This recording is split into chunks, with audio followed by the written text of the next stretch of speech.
Hello and welcome to today's Gyan Darshan presentation for DIP students. Today's topics will be on the basics of the internet. So I will be talking about the internet. The two issues which I will be talking about in this context is how the internet was evolved and some of the basic concepts related to the internet. And at the end we'll try to share, announce some important information, so please stay with us. Now let me talk about now the first how the internet was evolved, and then I will be talking about some of the basic concepts like what is the basic philosophy, how does internet work, what are the basic services internet provides, and so on. So this is what we'll talk about. The two steps in which I am going to present my topic will be, first will be the evolution of the internet, how internet has evolved, and the second will be some of the concepts like what is a TCP, what is a IP, what is the FTP, what is telnet, what is bulletin service, what is World Wide Web, and so on. So the topic is related to CSI 04, that is computing solutions.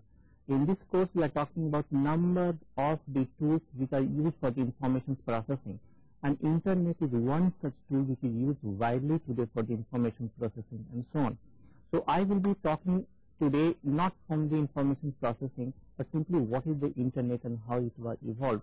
And I request all students, DIP students, to participate in the group discussion on this topic, like how internet can be used for the information processing. This topic is more precisely for the outcome 2 of CSI 04.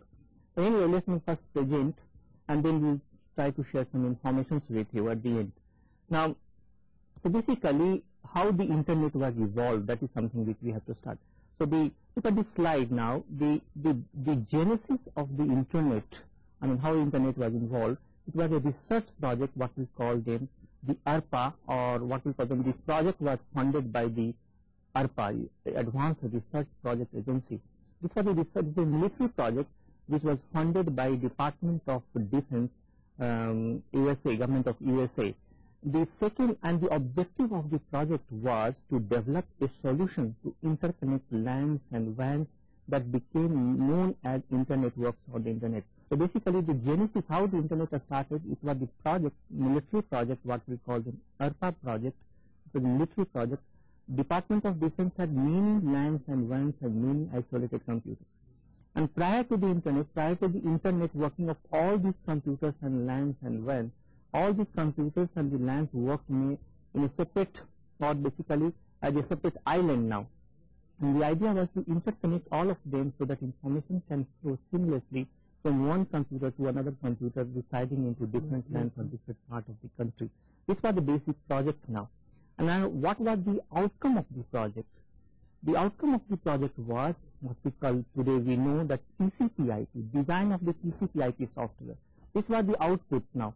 Now today we know that TCP/IP is a protocol or is a software which basically used for the internet. Whenever you surf the net, whenever you send any data through the internet, whenever you send email or whenever you do file transferring or when you want to do some remote login, whatever activities you do through internet, it is basically it is done through TCP/IP. So outcome of this project was the TCP/IP. Now here what we have is that in TCP/IP we have two basic protocols, and what we call them, one is IP and second is the TCP. The IP stands for Internet Protocol, whereas the TCP stands for Transmission Control Protocol. The IP software, and both are the two different softwares, and they are sitting at two different layers now. And later on we'll talk about the two architectural approaches to designing of a computer network. One is what we call them TCP/IP model, and the second is called what we call them OSI model, which we will learn in more detail in CSI 13.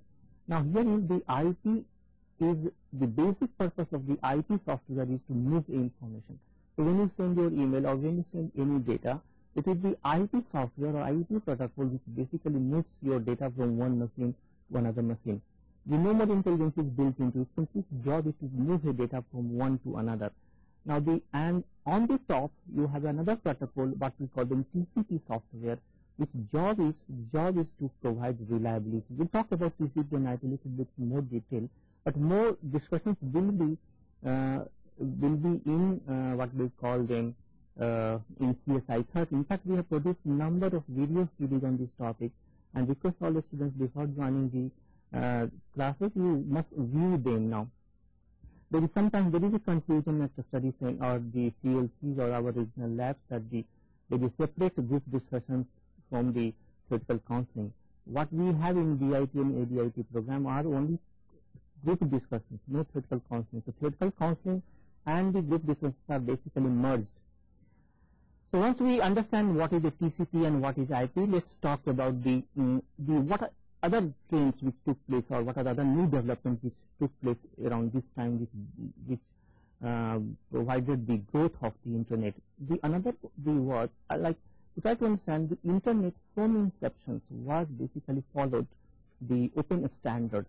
Now, right? So basically, what happened was that whole TCP/IP software were available on the line. I mean, it was for everyone. It was anybody can access those softwares now.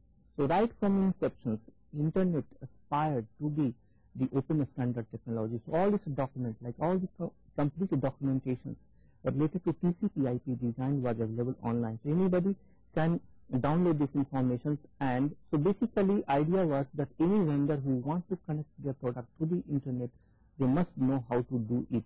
So all the standards were known to everyone. That was the basically magic behind the expansion of the internet today. So today the TCP is basically hide all the intricacies of the hardware. People who are working in the internet, they don't know what type of configurations they are talking to, with what type of machines or operating systems are downloading the information. TCP basically hides all those hardware and other low-level details from this one. The another important point which I want to note behind the growth of the internet was what we call them it was the military, US military took a lot of interest in the expansion of this program. The 1982, I mean the project started sometime late 60s. Now we are talking about 1982. That the internet prototype was developed and the TCP technology had been tested very well. And only from 82 onwards, the US military started to use TCP/IP in its network. That is another important thing which you have to understand behind the growth of the internet. The another important development which took place, right now we are talking about here, sketching the historical background of the internet. Another important milestone which took place during that time was what was called the release of Unix operating system. You know that there are many operating systems we have. In first trimesters you have learned already 2 or 3 operating systems. Let's say Windows 8 is one operating system, Windows 95 another operating system, Windows 2000 another operating system. But that time it was Unix operating system. The Unix operating system was released at the same time, and it was designed by the Bell Laboratory, what they have now Lucene technology and so on. Now again, the Unix operating system followed the same trend as the internet. They have again followed the open standards now. The Unix source code, you know that when you write a program, that is just becomes a source code now. Now source code of the Unix operating system was given free to all various other universities so that they can work on this source code and add some more utilities to it now.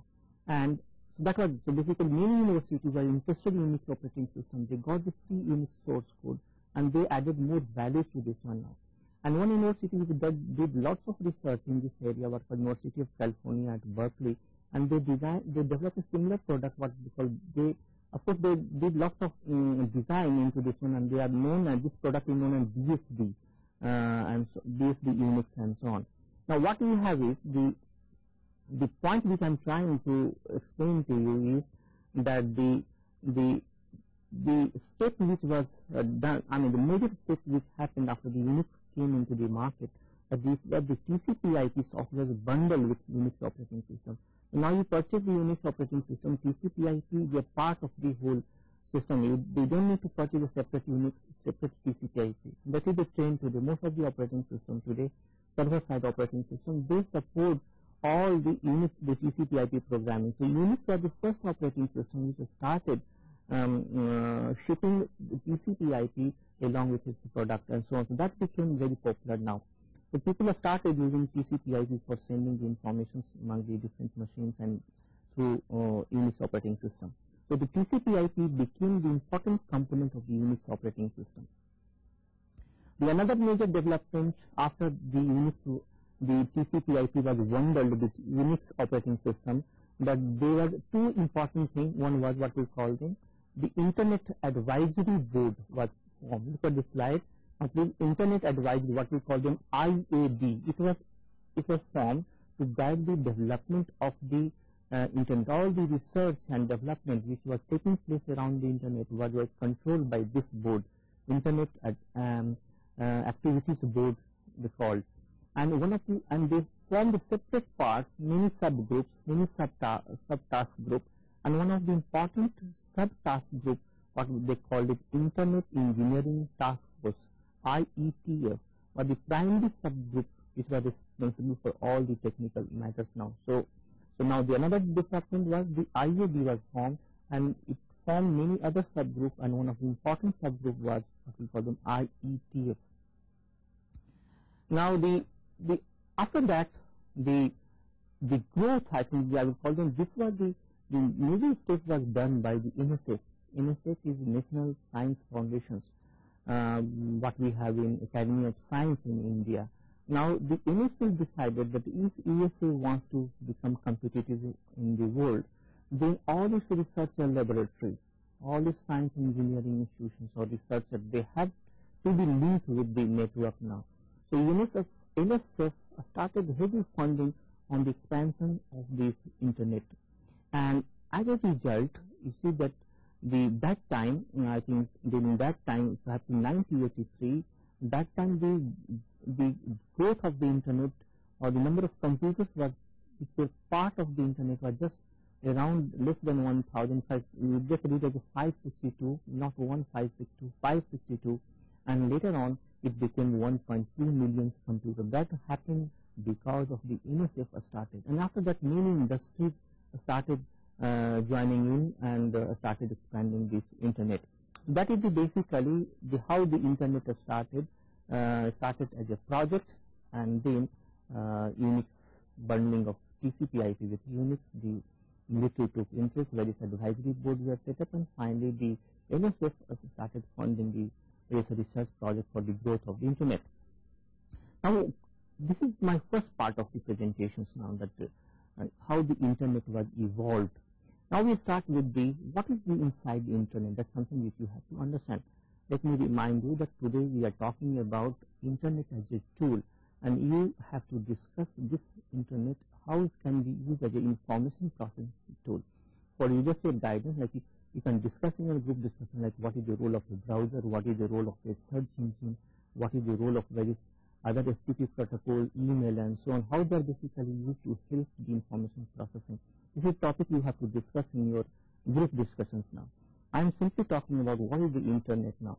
Now let's go into, once we have understood the growth of the Internet, let's try to understand what is inside the Internet now, what is basic technology inside it. Now one of the important concepts which you have to understand is what we call them packet switching technology. Now Internet uses packet switching as a basic communications technology.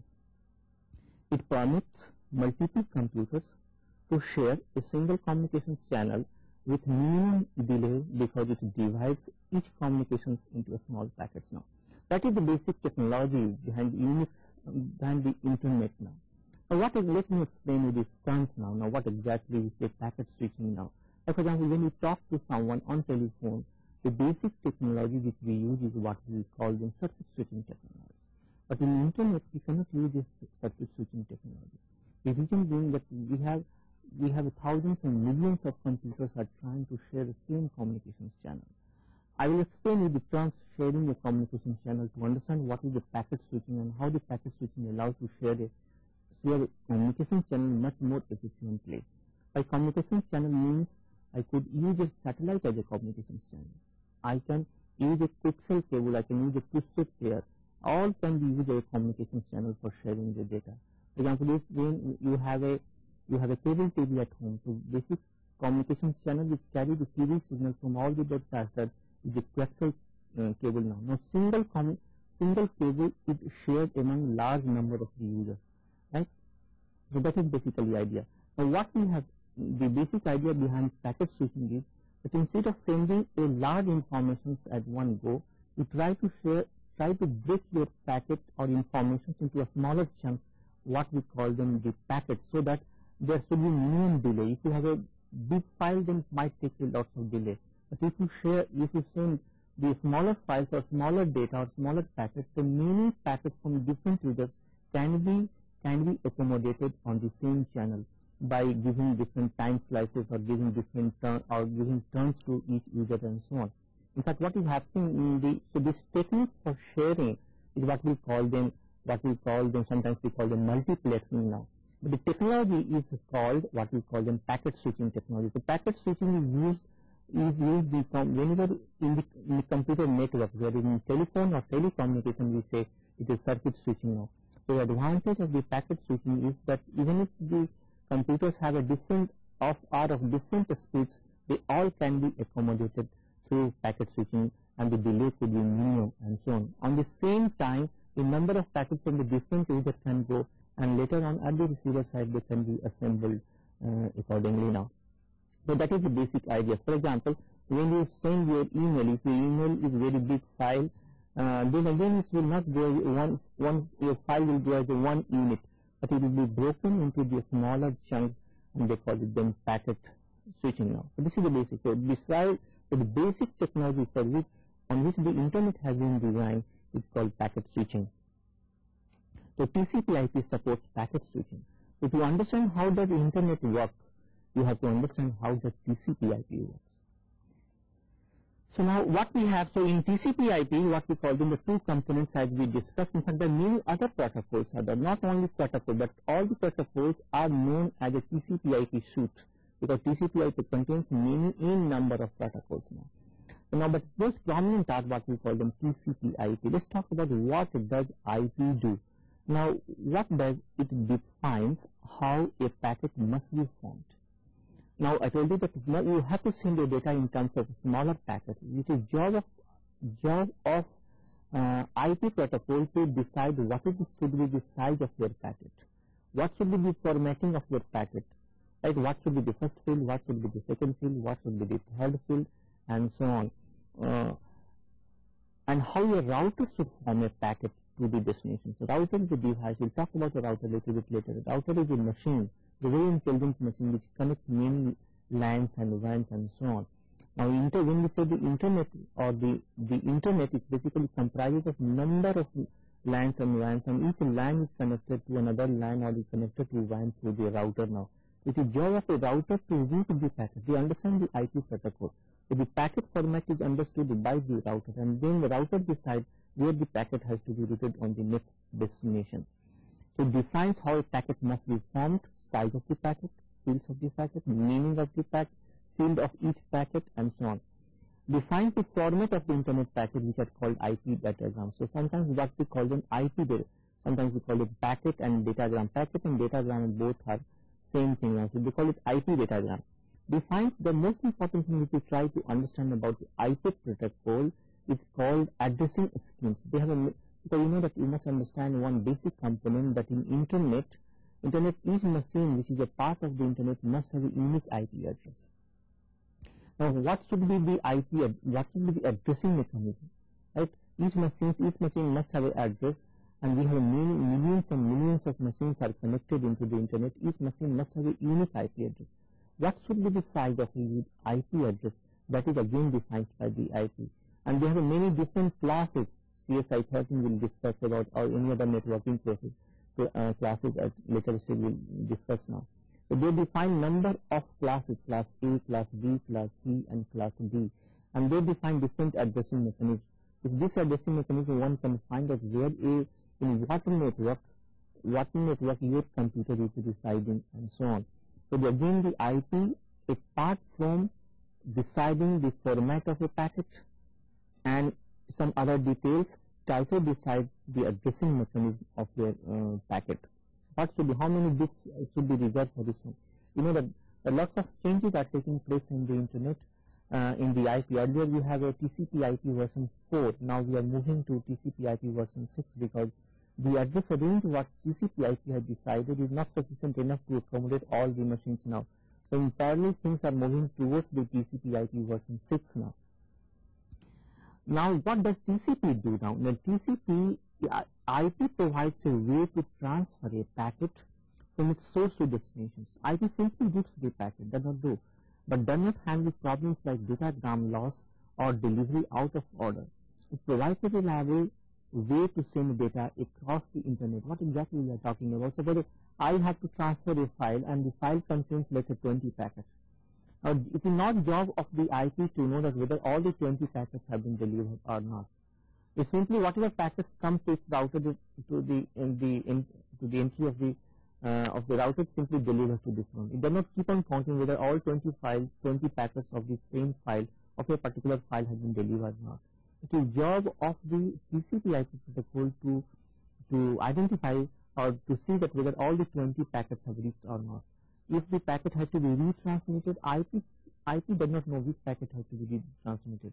Only on the request coming from the TCP, the IP will be retransmitted. On its own, it does not retransmit any packet. So if loss of the packet or if the packet had come out of order, all these issues are basically handled by the TCP. So TCP is basically adds more value to IP. TCP is sitting on the top of the IP. So the reliability issues are basically built by TCP, whereas basic communication is done by the IP protocol. Now another important concept which we have to understand in context of understanding of the internet is what is the DNS. You know that I was talking about that each machine must have a unique IP address. Otherwise the packet does not or information will not be transferred from your machine to another machine now. So what we call them, but to remember the numeric address which comes into 4 octets is very difficult to remember. So what they call it, each machine also has what we call them domain name. For example, we have ignu.ac.in. It is a domain name of all the computers which we have in IGNOU campus now. So you must have a domain name. But finally, when you construct a packet, when you design your packet, it must have the unique IP address, actual numeric address now. So it is job of the certain system, there is a called software which translates from the DNS to DNS to actual IP address. Now let me just read once again. What is DNS? It is a software that translates the domain name into the IP address. It works like a directory system. So DNS has a software translation, it's a translation mechanism. One side will give the domain name, another side will find out which is equivalent IP address now. Let's have more discussions about the DNS, something which will come across all the time. Now, so you can ask the question now, what is the use of DNS when we have to, when the transmission is going on between the two remote computers? To communicate, let me answer this question now. To communicate with a remote computer, an applications program asks a local domain name server. You must have a local domain server for the remote computer's IP address now. If the local domain name server does not know the answer, it connects a remote domain server automatically. Now earlier, let me explain you what we have. You see, try to understand that earlier, when after some time you will see the many internet gateway will be set up by Indian company now. Earlier we have the VSN was the only gateway which used to reach the data from India to any other country now. So if I am sending certain information or email to some other machine, so the IP software which is loaded on your machine, they will ask the VSNL gateway to translate, to find out the IP address of that machine. So VSNL must have a DNS server. It must be installed like DNS has a FT server, they must have the telnet server, they must have some any other server. Similarly, the VSNL gateway must be able to translate the domain name system of that machine into the IP address. If the VSNL does not have the IP address of that machine into its directory, then it will ask some other machine, that is the gateway somewhere in the USA, that will translate what is the actual IP value. So that is basically. So DNS plays a very important role when you are sending information from one machine to another machine. The reason being is that each packet must have the unique IP address, right? And so to get the address from your DNS into actually numeric address, it is done by the DNS server. It must be located either onto the local DNS server, or it must be able to find out from the remote DNS server. Now, how this domain name defined? Now, we have given a name like ignore.ac.in. Now, what exactly the meaning is? Just briefly we'll talk about. The computer's name consists of multiple alphabetics, ignore.ac.in. That is what we are referring to. The computer's name consists of multiple alphabetic strings separated by periods. The computer's primary name comes first, and a suffix that designates the organizations that owns a computer comes at the last. Additional strings can occur if the organizations has added supplementary names to identify group. So basically, first will be the name of the machine, and the last will be the name of the organization which basically owns the computer. And in between, you have many other strings which are because many subgroups or sub-departments in the university or in any organization. That way, the domain names are defined.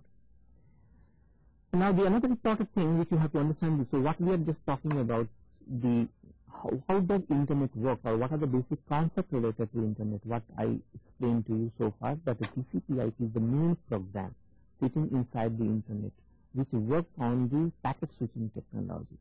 And then also we discussed that each machine must have some unique IP address. This address is defined into the numeric form. But to remember the numeric form is difficult, so the system also gives you the domain names now. But if we have sending the information, it always goes into a packet, and the packet must contain the numeric value. So you must have a domain name server which will translate from your domain name into actual IP address now. What I have referred to you earlier is that the router is a device. Now, in internet scenario, we have many different type of devices. We talk about in computer network. We have a modem, we have a bridge, we have a switches, we have a hubs, and so on. So when you want to set up a local area network, you have earlier was a hub. Now we are moving to more intelligent device which connects all those computers, or what we call them switches and so on. Now this is again the network devices. Modem is another device which comes sitting with the computers itself. Like today we are talking about Ethernet card. So that is the right. So Ethernet card is basically, and then basically it is used for the connecting your machine to another machine and so on. So we have a modem is one such device. We have a hub is another such device. We have a switches is another such devices. We have a router is another such devices. Gateway is another such devices. So you have to understand all this. The router is once again is used to connect your machine with the LAN, or with one LAN to another WAN, or one WAN to another WAN, and so on. So intelligent device which understands only not the lower level protocol, you understand only the higher level protocol. From, let's say, you can understand the network layer protocol or the TCP protocol, and its basically job is to route the packet from one machine or one LAN to another LAN to another WAN, and so on. So now, what is a router? Once again, the interconnecting computers are called a router. A router are the building blocks of internet. So what are the building blocks? A router is one of them. LANs, MANs, WANs, they all are the building block of the internet. A router accommodates multiple types of network. This is job of the network. There are many proprietary LANs are there. There are many other different types of LANs are there. By different type of LANs means they are running different type of protocols. The different type of topology they have. For example, we have Ethernet. I was referring to Ethernet. So we have Ethernet LAN. Some can have a token LAN, token rings type of topology, or different. So we have different type of LAN and running different type of protocols some are proprietary protocols, and the router is basically built with all. So we have a router which handle all types of all types of networks now, and able to connect them. So router can interconnect WANs and LANs. That is so. Now in summary, the internet, the many building blocks, and the router is one of them. Now at the end, let's talk about some of the services what we provide to the internet. The many services are provided by the internet, and some of the important services which we provide the internet are called electronic mail, bulletin board service, the remote login, browsing the World Wide Web, and file transfer. Now TCP/IP protocol basically handles all these protocols now. So all your browsers, that as a part of the internet, you have to load your browser. Now browser have all types of, they handle different types. They handle FTP protocol, they handle telnet protocol, they handle HTTP protocol, they handle telnet, and so on. They handle different type of network news, bulletin boards, and so on. And also, of course, the electronic mail. So internet started with the electronic mail. Earlier people used to do only electronic mail. They used to communicate to another computer only through the electronic mail. But now we have most popular product is what we call them, for which internet becomes very, very popular, is what we call them World Wide Web. We'll define what is the World Wide Web at the end. Let's talk about what is the electronic mail now, what type of services we are getting. And for each type of services there is a standard, like FTP is a standard, telnet is a standard, HTTP is a standard. Here also we have Ethernet and network news is a standard. There is for electronic mail also there is a standard. They all are sitting on the top of it. For network management there is a standard, and so on. Let's talk about one such, what is electronic mail and what type of service, because today we are trying to understand internet as an information processing tool. Now what is in electronic mail? And again, to support electronic mail you must have a software for it. Like for example, what electronic mail does, you might not know what is electronic mail, but what many other services they provide which you might not have explored yet. Now it sends a single message to many recipients. Same message I can send to many users now, or to all. Sometimes this is what we call them broadcast. I can send same data to all the users in the network, or I can send a particular mail to part of users now, I mean group of users. So we have what we call them broadcasting, we say the multicasting. So I can send electronic mail to particular group of users, I can send a mail to all the users connected to the net. Send a message that includes text, voice. Earlier the email contained only textual message. Now with the advancement, the email can be attached, can have the voice or video and graphics. They all are treated as a file now. You can send a video file, you can send a voice file, you can send a graphics file, and all can be sent through what we call them through email itself. Send a message to a user on a network outside the internet. That is also possible. It is not necessarily that a part of the internet. If somebody is outside the domain of the internet that I'm connected, that email can be sent to that one also. And so all the software today, various standards are there. Simple mail transfer protocol, SMTP is one such a standard. We will deal with all these features now. Now each individual, now how it really works, we will go into a little bit, not very detailed, but how it really works now. Each individual who participate in electronic mail exchange has a mailbox defined in the unique address now. Now any user can send mail across the internet to another user's mailbox if they know the mailbox addresses now. So basically when you are sending the mail, you must know the addresses. These addresses are basically mailbox address, which is a part of your machine's configurations now. So when you send, it goes to your mailbox and then you open it. Only if the owner can examine the content. So basically the idea to send the email to the mailbox of the user is that only the owner for which the mail has been delivered can see the mail, nobody else now. So basically what we are talking about in electronic mail, we have a mailbox concept.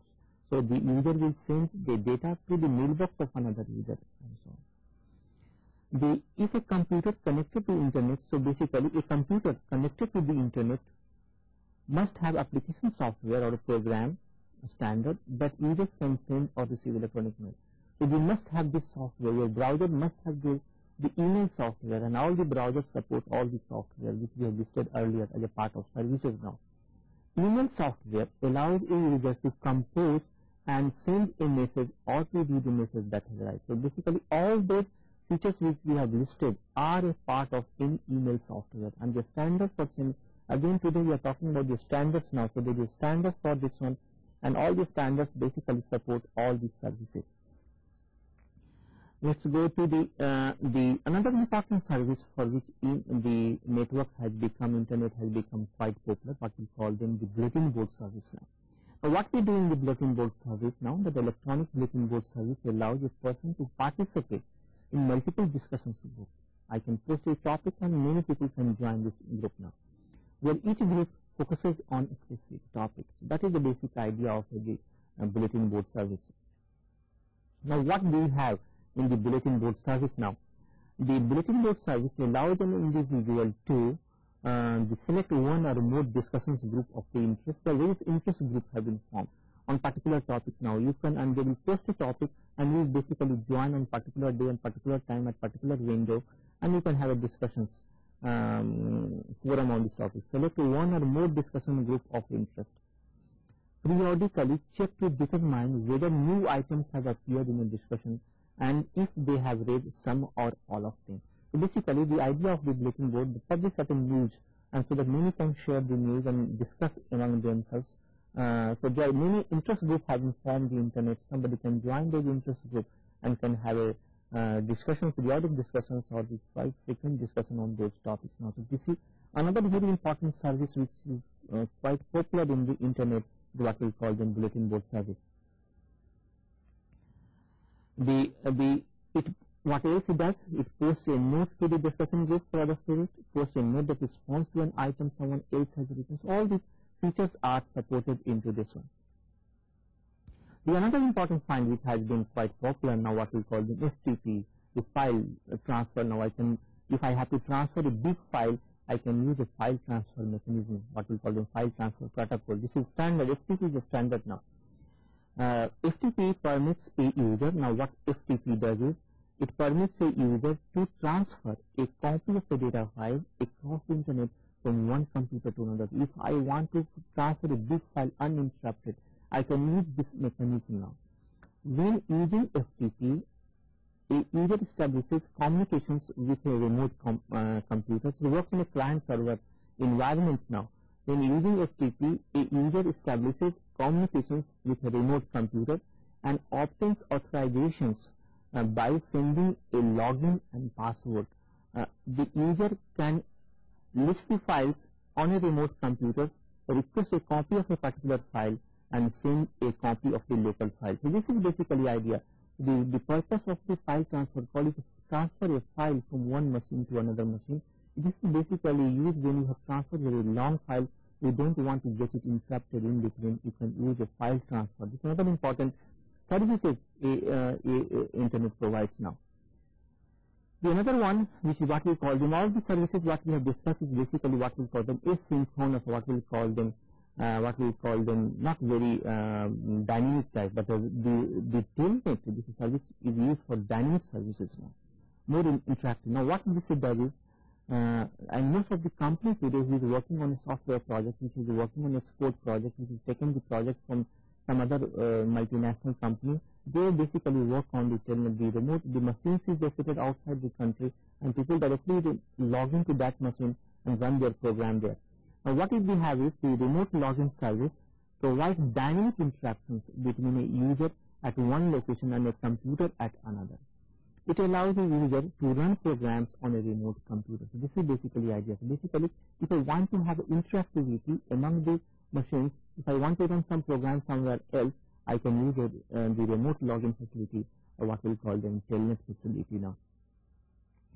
The another, I think that was the most popular. Internet became popular. All those services used, of course, came after the email services, but the internet became more popular because of the worldwide service now. But right, so let's talk about what is the worldwide, because we always use this word quite often now. The worldwide web has become the most widely used information service on the internet, one of the most important services.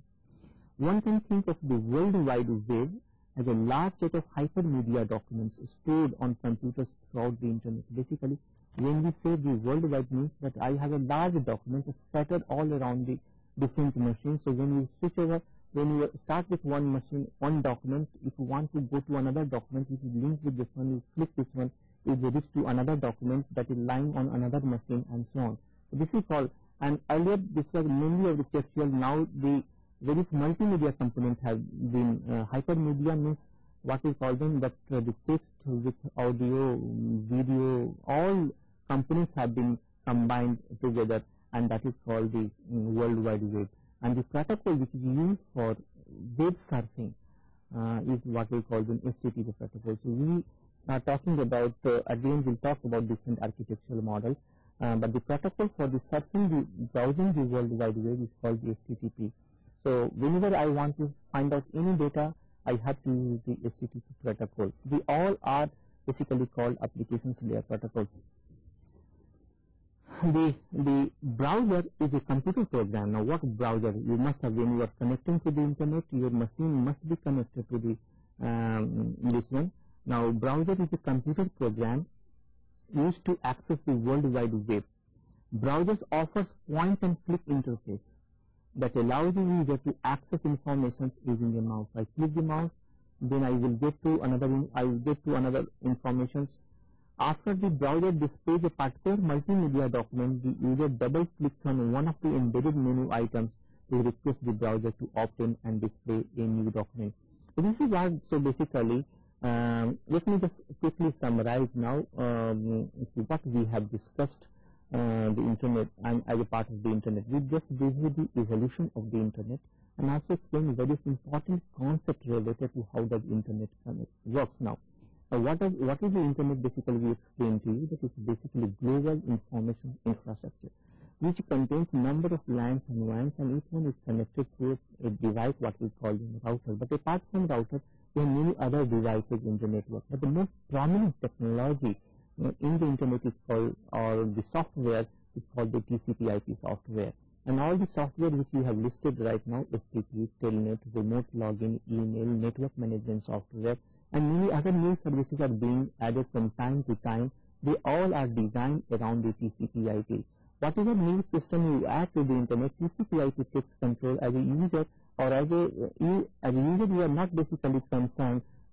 This is the TCP, it's the job of the TCP/IP, which deals with all the hardware and other details and so on. So TCP/IP has been ported to different type of configurations now.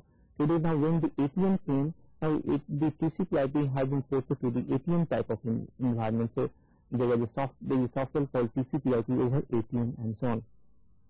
And internet became popular because of the World Wide Web. And explain to you what is the World Wide Web, which is a basically collection of large set of multimedia documents. This is what we have discussed now. I think we have 2-3 students now. I think I will refer to them if you have any questions related to, and then we'll discuss something else now. Yes, please. You have some questions now. With the help of TCP/IP model, we can work this type of work we can. So basically, you see right now I will just explain to you the question is that, see right now, first is that the two types of architectural model for designing the computer network. One is called OSI model, and second is called TCP/IP model. But both are used today. In fact, TCP/IP model has become most popular product for designing the computer network now. Now anything which you are doing today, right now you are working with internet, right now you are working with the internet. Now basic protocol is the TCP/IP. Without TCP/IP you cannot do anything. Like internet is being used for information sharing, for the distributed databases, for I gave you the example of we have a Telnet. Now, Telnet is one service that your machine is here and some other machine is somewhere else. You want to log on to another machine from your machine or run your program there. So again, most of the multinational projects companies have a project all around the world now, and they are using internet for a distribution vehicle. So all their code, data, information is being shared through the internet. Again, the TCP/IP is a protocol. People are working with electronic commerce today, doing the transactions through the internet, again we use a TCP/IP protocol. Now, internet moment is hooked to the internet, it is the TCP/IP protocol which takes care of all the everything. Yes, next questions here, please. Any other questions now? So basically, right now I will just let me just explain you the another important terms now. Right now, as I told earlier, that the two architectural model has been proposed today. If you read any literature, any book on the internet, they are designed either around the OSI model or they are designed around the TCP/IP model. But the basic purpose remains. Both are OSI model is more of the theoretical type of model. They are not actual product as a OSI model, but the TCP/IP is the actual model. Most of the operating system today are bundled around the TCP/IP protocol. The TCP/IP is a part of their libraries, right?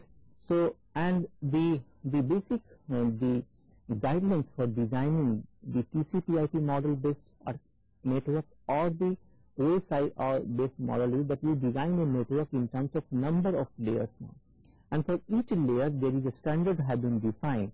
For each layer the functionality have been designed and so on. For example, both in TCP/IP model and the IP model or the OSI model, on the top you have the applications layer for which a standard has already defined. Now FTP, Telnet, SMTP, network management protocol, Telnet protocol, FTP protocol, network news protocol, all the standards have been already defined now, right? So if anybody wants to, and the functionality of the applications layer is already defined, so anybody can design a protocol related to it, but all have to be designed around the TCP/IP. As a second trimester BIT student, you have to understand is that how these protocols, how these email and how other protocols which we listed earlier have to be used as an information processing tool. Now, like for example, HTTP protocol is another important protocol which browser uses. Whenever you search the net, we are using only HTTP standards now. Anybody can design. Today we have a Netscape browser, now we have a Microsoft browsers and so on. And all the browsers are basically use the HTTP protocol. And all these browsers are designed around the TCP/IP protocol. That is basic understanding we have to understand. And today we have thousands and billions of pages being uploaded every day on the internet, which is used for the information sharing. So this is about the applications layer protocol. Either you follow a TCP/IP model or you follow the OSI model. The applications layer, one has to think of it, and these are the few standards you have to follow. Now, another important layer in both the TCP/IP model or in this one is that at least you have to understand that how the internet works, how information is being shared. This is something you have to understand as a part of this course. You must understand that if you want to send the email, how it is being routed through, whether from your machine, where does it go to, from that server, where does it go to, how the domain names are resolved, how the packet is formed. These are the issues you have to understand. So the most important thing which you have to understand is about the role of the transport layer protocol. The second important layer which is common. I am talking about only the common layer protocol, that is called transport layer protocol, which is both in the OSI model and the TCP/IP model. Now, the basic job of the transport layer is basically to support more on the what we call them reliability issues now. Or really, when you write a TCP/IP program, basically built with the transport layer mechanism now. Client-server program is being built up only at the transport layer, right? So the job of the transport layer is to see that the packets have reached correctly. So whether I told you, I give you one small example that if I am sending 20 packets, the job of the network layer protocol, which is for which IP is a standard, is to simply this one send all, but it does not recall whether all the 20 packets have been sent or not. Simply passes this packet. It is job of this one is of the transport layer to see that all the packets of 20 packets have reached in the order at the destination. If not, then it have to retransmit the packet. So that is what will go. Again, there is a standard for the transport layer. The TCP is one such a standard, UDP another standard now. And there might be many more standards now. The network layer is another important layer between both both OSI model and the TCP/IP model. The basic job of the network layer, and IP is the standard for it. And there are many other protocols there are many standards are there for the this layer also. In CSI 13 you might be studying about that one. And some exposure might have been given to you in CSI 01 when we discussed about the computer platform which contain one component on the networking also. But more detail we will be having here in the CSI 13 or CSI 09 later on. Now here what we have the IP is the basically what we call the basic functionality which we deal with at this layer is to how to route a packet now, how to find the optimal route for a packet. Sometimes what happens that is that sometimes there is congestions in the network now.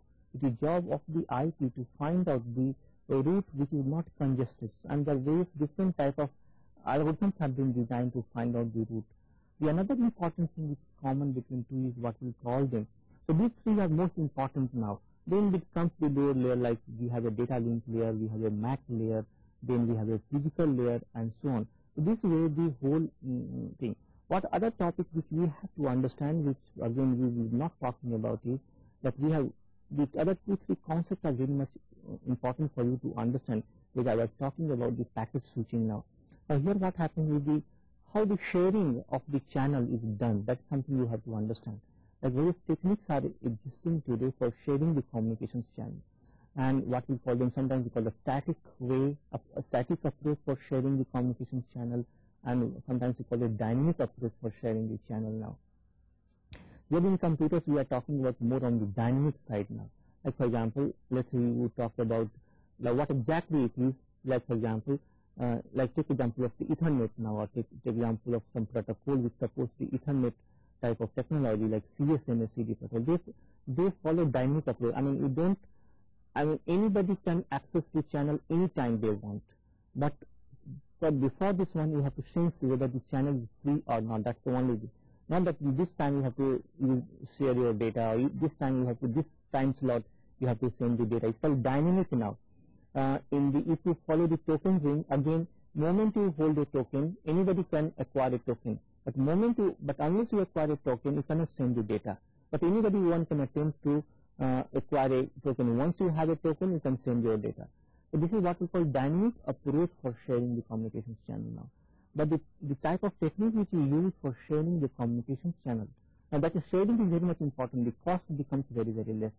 The data can reach, many users can be joined together, right? So now the another approach for sharing the communication channel is what I'm trying to explain you is how does the internet work. That is concept which you have to understand, and the many smaller concepts you have to understand first before you try to understand how the TCP/IP works. So the sharing of communication channel I was referring to, it can be done dynamically, it can be done statically. I gave you examples of a dynamic way of sharing the communication channel. Where it comes to the static, we have what we call them FDM, TDM, frequency division multiplexing, one way to share a communication channel. Now time division multiplexing is another way of sharing a communication channel now. So when you access your TV of cable TV, it is FDM now. Each television user is given, TV broadcaster is given certain frequency range. Like from this one to this one, you have to broadcast the communications, this one. And for broadcasting the color TV transmissions, color TV broadcast, you require at least 6 to 8 megahertz. So that is the range we are talking about. So that is preassigned that if DB1 has to broadcast to this one, then this has to be given this range, this frequency range. If Jan Darshan has to broadcast the communication channel, then this one has to be given, and so on. So that is the basic idea we are talking about in the whole computer network scenario. Now more details about the TCP, IP and so on you can read about in CSI 13. Here simply you have to understand how the TCP, IP works. Now again coming back to the main topic now, see let me announce now that we have from today itself the all TLC or all the regional labs working as a TLC must start conducting the theory classes now. Otherwise we are not able to meet the deadline, and we have planned many things for this trimester. First thing what we are doing is that we have revamped the DIT homepage. Now I request all of you to visit the DIT homepage quite regularly now. So every weekly, So we have divided the home page into 2 or 3 subsections. There will be daily announcements, day-to-day announcements. For example, today's announcement will be in that section. That today we have a Gyan version. So we have a daily announcement will be coming if we have on the daily announcement sections. Then we have a weekly updates. Every week we will try to update some new information on the BIT home page. This will contain many informations. One most important information will be that we are every week we will be bringing some good article which students can read and enhance their knowledge, which is not part of the subject. For example, if some articles written by the school faculty or somebody else. Like for example, this week we have brought one article on the global trends in the e-learning now. Next time some other articles will be coming up. So this is the new article will be every week we are trying to bring some new articles. We also try to bring some quizzes, solution or guidance, not complete solution, but some guidance we'll try to give to you regarding the previous term examinations papers. Like for example, we have asked certain theoretical questions or certain objective questions. We can give some guidance, clues that what should have been the best solution or what you have to read extra to attempt this type of questions. Some other quizzes might be brought into it. Also, we are trying to have weekly schedules now. For example, a student have to do day-to-day activities. Now, this was introduced with the old batch, but later on it was interrupted. We want to bring it now, remove this whole thing. So every week some activities which you have to do as a part of your course, like CSI 04 or CSI 13. Again, this is going to be brought. So the BIT home page really is quite going to be, it has been already changed, and please refer to the site all the time for sending the information. The another information which I want to send is that from this trimester, all the assignments of the current trimester, all the assignments will be coming on time. Within this week, all the assignment of the second trimester, assignment of the fourth trimester, assignment of the fifth trimester, assignment of the eighth trimester will be displayed this week itself. And all the assignments have to be submitted within this week, including the Viva VC has to be conducted, so that when students enter into the next trimester, the results of the previous assignments results must be published on the net. This is about the BIT students now. The another important information is that the HND result is being done on a very war footing now. If a student's marks are not reflected, assignment marks are not reflected, they are requested to contact their TLC coordinator or the regional lab coordinator to forward their marks to the School of Computer Science. Please don't send any mail regarding this. Whatever you have sent, we have updated. The last information which I want to share with you, that we have a weekly newsletter now that we have been doing it for the last 2-3 months now. This newsletter will give you all the activities of the week which is related to the BIT program. This newsletter is already on the net, and this newsletter also is being sent to some students on the request. Please read the newsletter so that all you must be up to date with whatever is happening. This is all we have. Thank you very much.